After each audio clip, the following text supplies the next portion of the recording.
Let's talk about the response that Mr. Trump had to the Orlando shooting.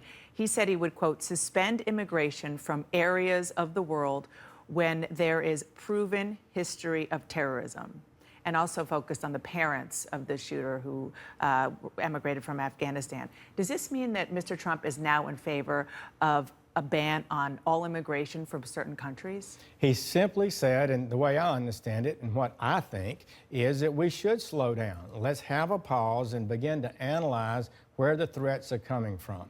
We have a toxic ideology, hopefully very small within Islam. Certainly most people, Muslims, don't agree with this violent jihadist approach.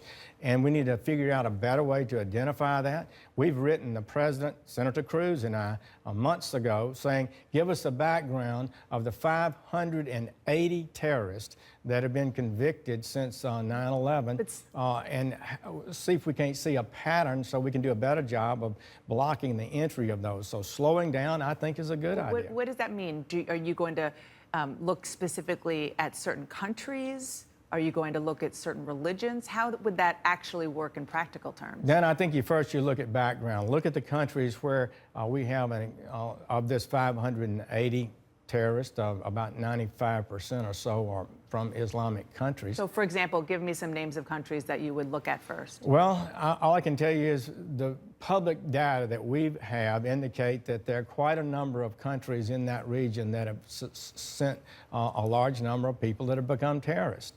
And so are you talking about Saudi Arabia, or are you talking about...